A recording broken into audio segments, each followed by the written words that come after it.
This is Mrs. Pullen for Algebra 2 again. In this video, I'm going to go over some of the problems from Part 2 of the June 2022 Regents exam. So if we take a look at number 25, they said, which equation has imaginary roots, and justify your answer. And there are bunches of different ways of doing it. One way of doing it is to actually solve for the roots to see if you end up with i's in it, imaginary numbers. So we could use the quadratic formula. The quadratic formula is x is equal to negative b plus or minus square root of b squared. Let me see if I have more room to write it. I'll write it here.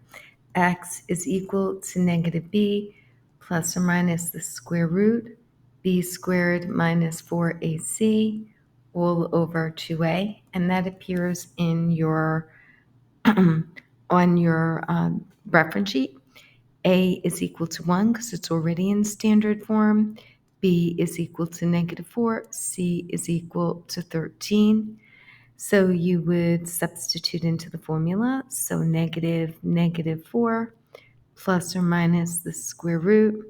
Make sure the negative 4 is inside parentheses, minus 4 times 1 times 13, all over 2 times 1. So x is equal to 4 plus or minus. And what's under the radical is your discriminant. And I've suggested in the past to make your life easier, find the discriminant, but don't put the radical. So in parentheses, you would go negative 4, close the parenthesis, get out of the parenthesis and square it, minus 4 times 1 times 13, and we get negative 36. So when you have a negative under a radical, you replace it, you pull it out of the radical and replace it with an I. So that's 4 plus or minus the square root of negative 36 is 6i over 2. And then I would fully simplify it to 4 over 2 plus or minus 6i over 2. So that's 2 plus or minus 3i. Therefore, the equation has imaginary roots.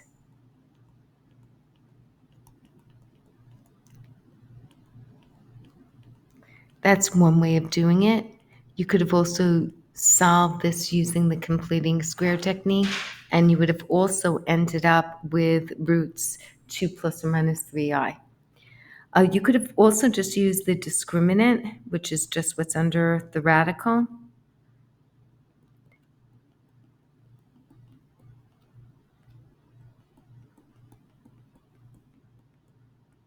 And you would have ended up with negative 36. And since discriminant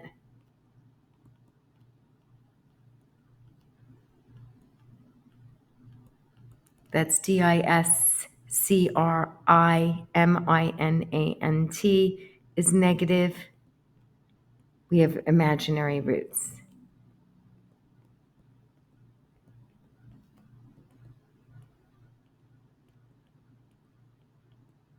So that's just another way you could have done it. And we actually have, so for it's 1, remember quadratic formula or completing the square, 2, but you could have also graphed that function. So if you go into the graphing calculator and open up another graphing page and hit tab and enter, oh no, it's going haywire on me, hold on, let escape, hit tab, and we could have gone x squared minus 4x plus 13 and hit enter. And you have to change your window so you can see it. So window settings, let's make this negative 20 to 20 and see if we get a picture of it so you can see. You can see that the parabola is not touching the x-axis, which means that it's imaginary, And as far as like what work do you show, you would sketch it out. So it doesn't have to be perfect, but you would have to sketch it out in order to receive credit. And one other thing you would have had to do. So let me sketch it out. You would have had to make the statement, uh-oh. Oh. Sometimes the internet is funky on me, so let's hope it comes back so I can write or type at least. Okay, let's see. Hopefully it's working now. Oh no. It's a little funky.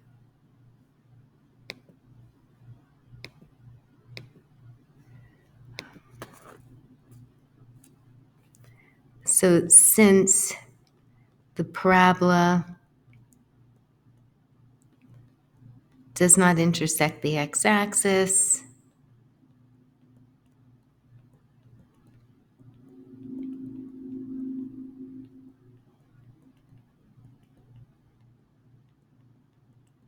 the roots are imaginary.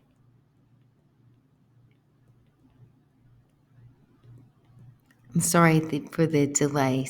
The internet sometimes does that in my household. Okay, so those are 3 different options that you could do.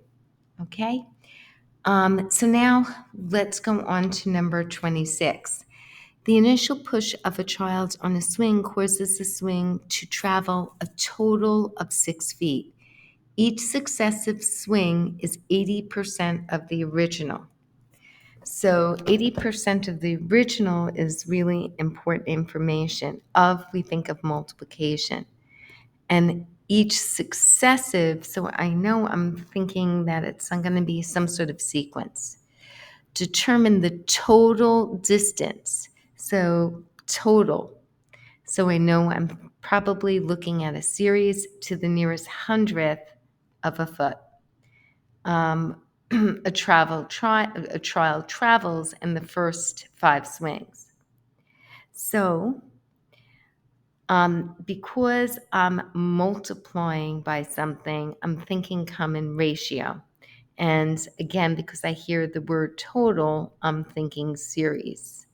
So we're looking at a geometric series. So I would go to my reference sheet and I would carefully pull off the formula. Carefully. Don't assume you have it there, use it. So n in this case, I'm summing the first 5 swings, so n is 5. I know the child starts off traveling 6 feet, and the common ratio, it's not 1 minus 0.8 because you're not decreasing by a certain amount. It's 80% of the prior term. So that's going to be 0.8. So now we carefully plug into the formula. So S of 5 is equal to 6 minus 6 parentheses 0.8 raised to the 5th over 1 minus 0.8. And when I'm entering it in the calculator, I would enter it as one expression. So control division, I would enter 6 minus 6, don't do it in pieces, 0.8, close the parentheses, caret 5, over 1 minus 0.8, and you would write down 20.696, and the nearest 1696. And they wanted to the nearest hundredth of a foot, so that would be 20.17 feet.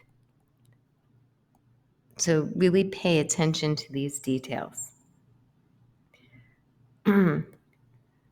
Number 27 is fairly straightforward. I want to go over number 28, though I know that we've seen a lot of these before, but one comment that I have to make is that a lot of times people forget to factor out the GCF and then they get confused. The GCF in this case is X. And I would also factor out the negative, though it's not mandatory to do so at this point. I just think it's easier. So you get 2x cubed minus x squared minus 18x plus 9. I have 4 terms, so I'm thinking grouping. Carry down the negative x, bracket. I'm going to factor out an x squared, and I'm left with 2x minus 1. And now I'm going to factor out a negative 9, and I'm left with 2x minus 1. Carry down the negative x. I'm going to factor out that common binomial of 2x minus 1. And you're left with x squared minus 9. Bring down the negative x, bring down the 2x minus 1, and I can factor x squared minus 9 using dots. X plus 3 times x minus 3. And that's the final answer.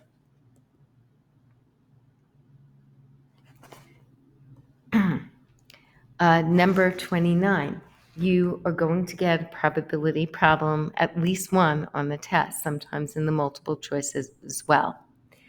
And there are 2 ways to show independence, and you really have to know both methods.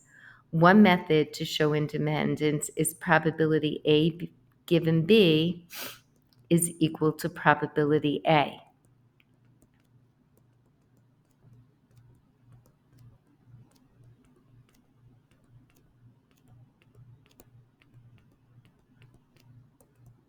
The second method is the probability of A given B, that's the joint probability, is equal to probability of A times the probability of B. If you're struggling on these concepts, please come to the Wednesday's review session on statistics and probability.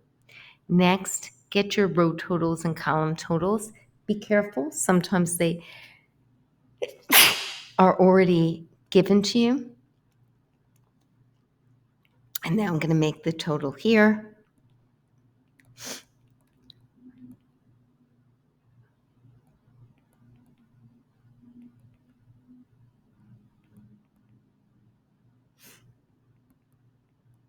Okay, so we want to see if the probability of if the events having blue eyes and wearing glasses are independent. So the probability, let's do blue eyes. We'll do the first method first. Given glasses. And again, you could have done glasses given blue eyes. You could have do a whole bunch of things, but this is what I'm choosing to do. But again, you could have reversed it as well. So this is a conditional probability. So you're not going to have 1 in the denominator. It's going to be based on what the condition is. So since we're looking at the condition wears glasses, I'm looking only in this first column. And there are 35% of the sample wear glasses. How many of those have blue eyes? 14%. And when I enter that into the calculator, I get 0.4. Now, in order for me to show independence, I need to see that the fact that someone wears glasses does not affect the chances you're going to randomly select someone with blue eyes. So what's the probability of blue eyes? You look at everyone with blue eyes, right? So now you're looking at this row, and that's, I'll circle it or rectangle it, if that's a word, in green. I guess I should have done blue, but I did green. And we see that that's 0.4. And notice that they're the same, and so now you have to write a conclusion. Since probability blue, and you write it just like this, given glasses, is equal to the probability blue, the events are independent.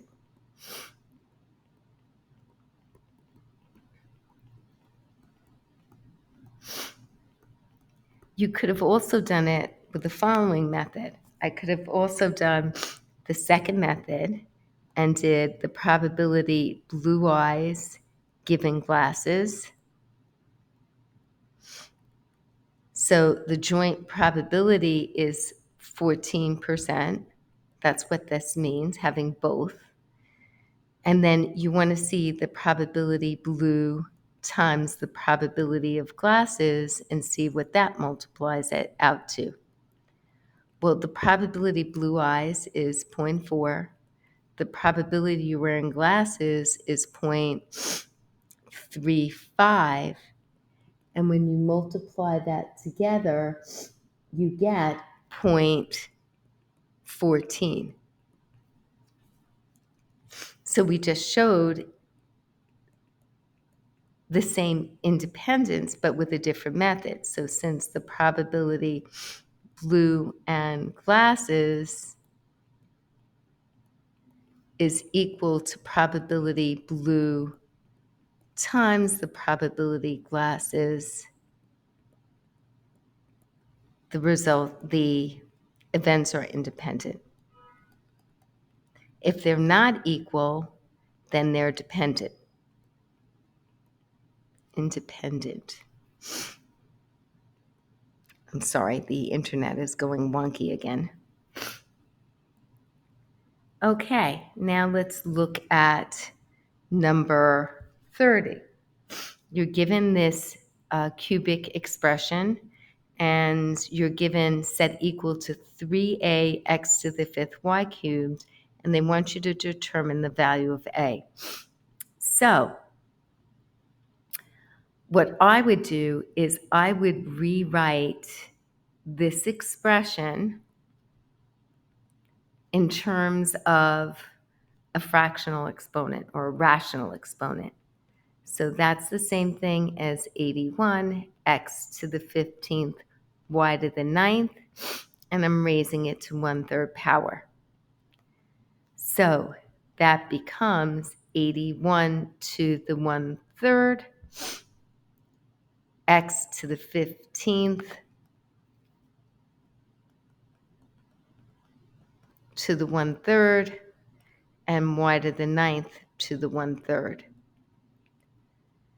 So this is x to the 5th y cubed. So sometimes they'll say b and c, and you'll have to find all the exponents, but in this case, they just have, you find the coefficient. And notice they really want you to take that coefficient of 81 and re-express it so it's a base of 3. So 3 to the what has a base of 81? I'm sorry, 3 to the what equals 81? 3 to the 4th. You could just play around with that in the calculator. And now multiply the exponent. So 3 to the 4/3 x to the 5th y cubed. And now they want you to find what a is. That's all they want. Well, a is this exponent. So it's just the exponent of 4/3. 31. So in 31, they actually want you to go ahead and graph it. So graph a trig equation. I'm sorry, I left off words. So they want you to graph a trig function over the interval from 0 to 2 pi. So what do you need? You need to pull off the amplitude, which is the absolute value of what's to the right of the function name. So the 2, the multiplier. It's always going to be positive, in this case is 2. You have to pull off the frequency. Sometimes it's called B, sometimes F, and that's the number attached to the angle X. So that's just the 1/2. And you need the vertical shift, which is 5. The vertical shift gives you the midline, and the midline is just a horizontal line, y equals 5, and that's your midline. You need to find the maximum value of this function. So the maximum value of this function is a plus d. So it's going to be 2 plus 5 or 7. And the minimum value of this function is negative a plus d. So that's negative 2 plus 5 or 3. The pattern of a cosine function, you start at either your max or minimum. If there's no negative in front, you're starting at the max.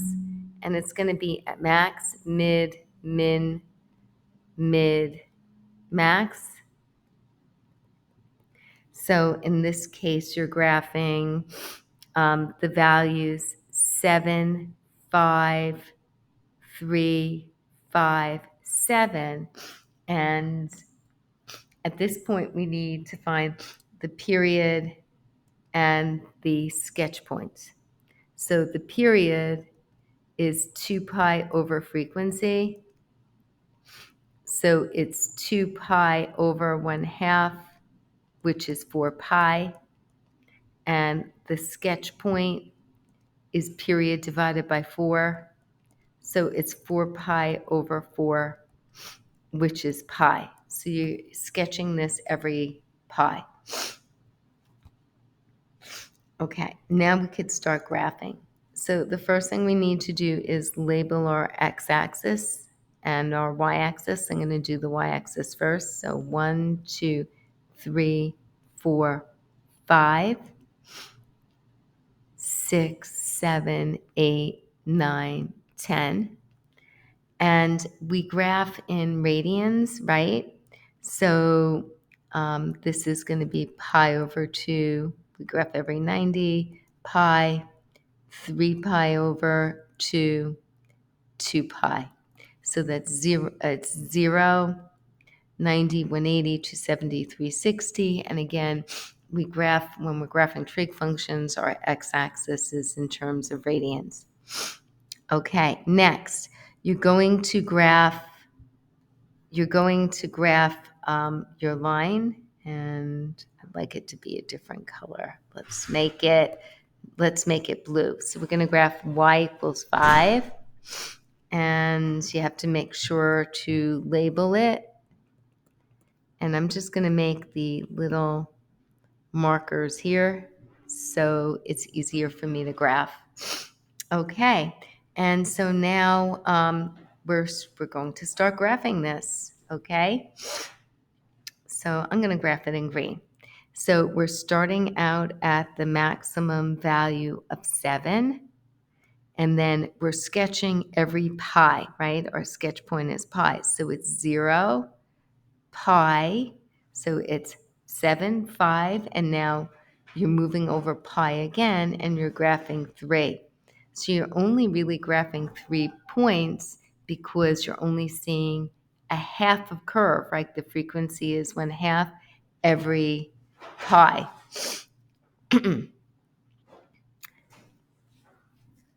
I'm sorry, half every in the cycle of 2 pi. And so now we're going to make a nice smooth curve, and we're going to label.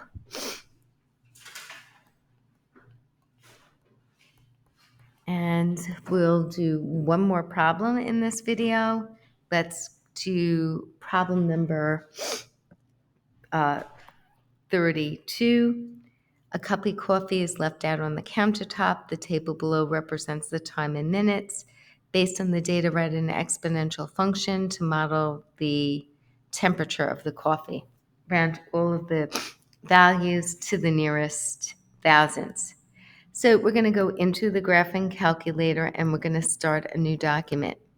It's really important to do this because sometimes people end up with calculator issues, and we can't help you during the exam. So whenever I do a regression and I'm using this list in spreadsheets, what I recommend you doing is opening up a new document, and after you finish with the problem, starting a new document when you're doing something else in the calculator. That will avoid issues. So we're going to quickly, or hopefully quickly, enter this in.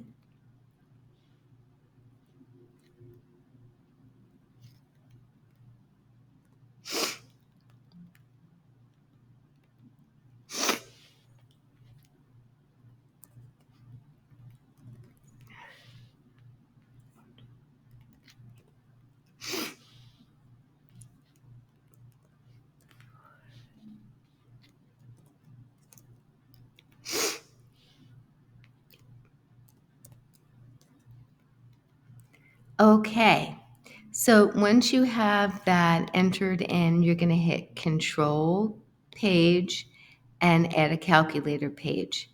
Hit Menu, Statistics, Stack Calculations, and they specifically said exponential functions. So you're going to type in A, enter X, enter Y, and hit OK. And here you have the general equation. Please remember the y equals because, or whatever they want you to define y as, because you will not receive credit. Make sure you're writing down multiple decimal points before you round. Okay, and again, after you finish the problem, it is a good idea to start a new document. So this way, you don't end up with any kind of calculator issues. So in this case, instead of y hat, they wanted you to use f of t. So f of t, A again, was 169.1360469, and B is equal to 0.97113, and to the nearest thousands is 3 decimal places, so you would do 169.136 parentheses 0.971, and instead of X, you have to use T. So please make sure that this, whatever your input function, matches your exponents. I hope this video was helpful to you, and I will see you soon.